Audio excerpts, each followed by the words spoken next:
Our tour through classical Rome continues today with a look at the very first emperor, official emperor of Rome, Augustus, and his accomplishments.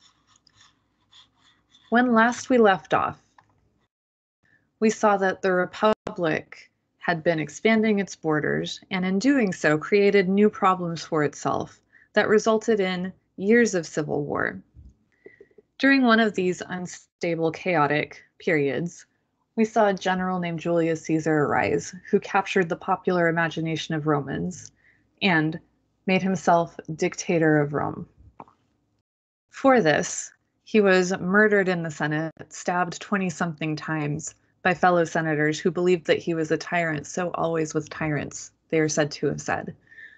And yet, his story continues through his heir, a kid named Octavian at the time, who became known to history as Augustus when he became the first emperor.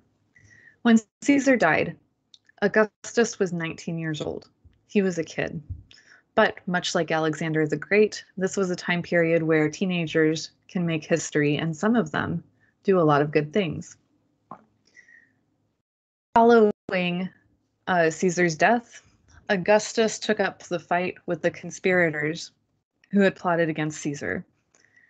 Those conspirators allied with Egypt in a fantastic side story that we don't have time to get to, but involves Cleopatra and a guy named Mark Antony. And if you still read Julius Caesar in 10th grade, then you're going to read all about it. Long story short, Augustus defeated them and crowned himself the first Roman emperor. In so doing, he set the stage for a period of time marked by general peace, prosperity, stability, called the Pax Romana, the Roman peace. Most of what we think of when we think of the Roman Empire, we're talking about its accomplishments, are associated with this time period of peace, the Roman peace. Rome built many public works. It expanded its frontiers. It ruled over diverse populations, and trade brought a ton of wealth to the empire, which was then turned into even more public works, more beauty, more classical art, the kinds of progress that tend to define golden ages in history. Let's have a look at that empire, though. Empires are diverse because they involve conquest. When a strong state conquers other civilizations, you end up with a really, really big state with lots of different identities and peoples in it.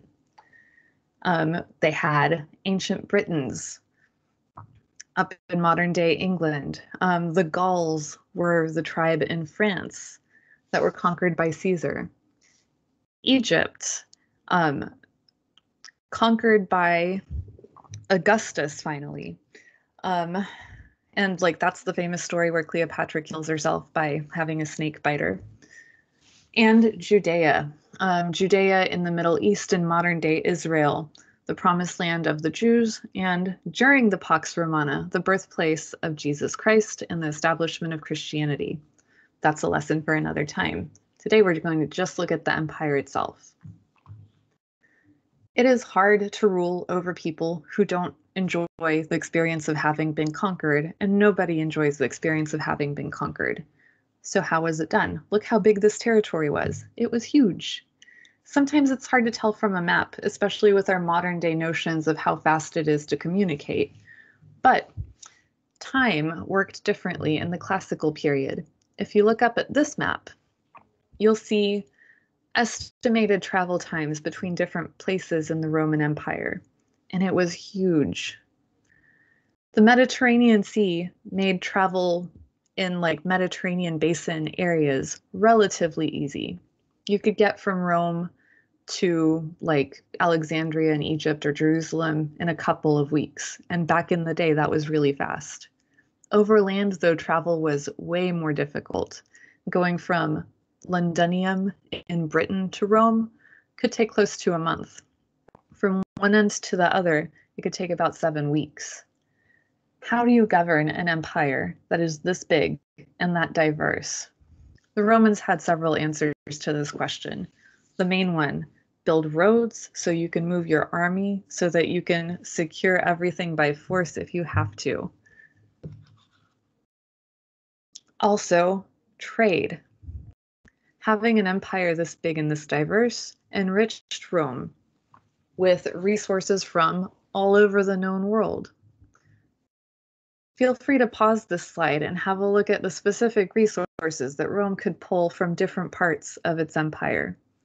Rome was huge. Rome was rich. Rome was set up to be prosperous during this time of peace. But there was a cost, and that cost was it put all power in the emperor. Remember, when you go from a republic, which is a representative democracy, where citizens give power to the government by voting, and there's a separation of powers. When you go from that to an empire with centralized rule by an emperor, you become really heavily dependent on that emperor to make good decisions. And when you get a crazy one, or several, as the Roman Empire did, things can go south pretty fast. For now, we can sum up the general tone of the Pax Romana in our notes with these key points, and then we will be looking at problems in the empire a little bit later on. So, what you absolutely have to know. Augustus was Rome's first emperor. And despite his young age when he became heir to Julius Caesar, he accomplished amazing things. Namely, he established a long period of peace, stability, and prosperity called the Pax Romana, running from about 27 BCE to about 180 CE, give or take. During this time, he secured the borders of the Roman Empire. He put an end to the civil wars that had been causing instability within the empire, and he annexed Egypt, parts of Spain, Central Europe, and Judea in the Middle East, creating more opportunities for trade. More trade means wealth, and more wealth means you can do the technological development type of innovations that tend to mark golden ages in history. To govern this really, really, really big empire, Romans had a really efficient and skilled bureaucracy, an incredibly well-disciplined and kind of scary army, a unified set of laws that could apply to different parts of the empire uniformly, and they built roads. The Roman roads connected the capital city of Rome to every other part of the empire, and a lot of them still stand today. Despite Augustus's amazing wonderfulness and all that he accomplished, he also set the stage for some problems moving forward. Mostly, having eliminated the separation of powers to make his rule unlimited, he made the empire incredibly heavily dependent on the quality of its ruler, and not all of them were great. A lot of them were so not in a way that it's not even appropriate for me to talk to school-aged children about what they did. But you can use Google and look it up. Emperors after Augustus had very few checks on their power, and that meant that the governing structure meant that the empire depended on the ability of the emperor to rule wisely and not do things like, for example, true story, order your army to attack the sea. Third, long-running theme in all classical empires, friction with the people on the outside of the empire at the border, the nomads who the Romans called barbarians, will continue to pose problems for the empire.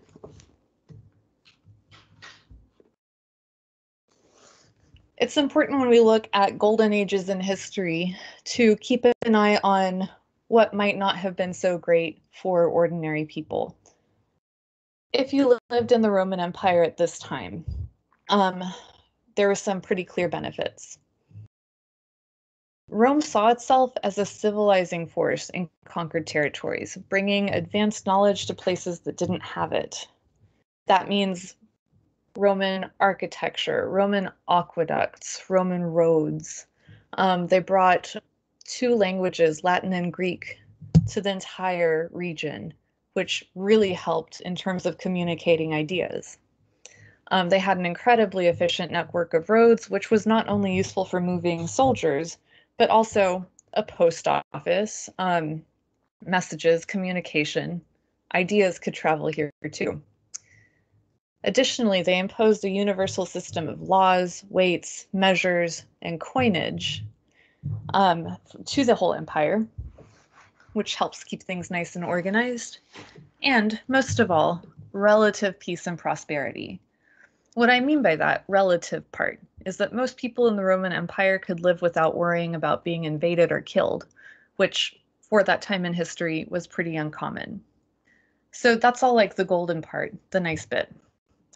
It hides some pretty ugly realities, however, and it wasn't peaceful for everybody in the whole empire uniformly, especially at the borders or at the frontiers.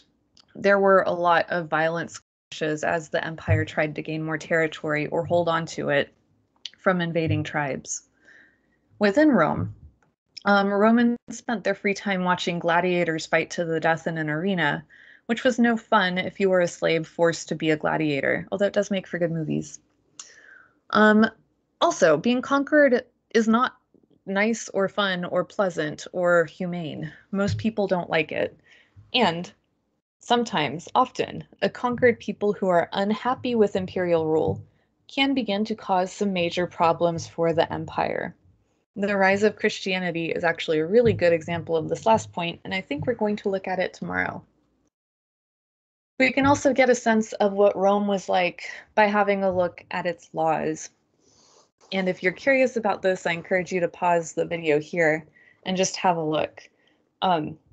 Rome, for all its architecture and its intricate forms of government and its advancementness in general, it had some pretty intense laws, like monstrous or deformed offspring may be put to death by the father, or the father shall, during his life, have absolute power over his children. He may imprison his son, or scourge him, or keep him working in the fields in fetters, or put him to death, even if the son held the highest office of the state. So kind of intense. Similarly, let's see, whoever publishes a libel, so like a lie about somebody else, that is falsely imputed, shall be beaten to death with clubs. A lot of the punishments were death. The Romans were kind of intense, is the moral of the story. So when we say things like they imposed uniform laws throughout the empire and this was a good stabilizing thing, it's true, laws were good, they promoted peace, but by our standards, these laws aren't exactly the hallmarks of a civilized society.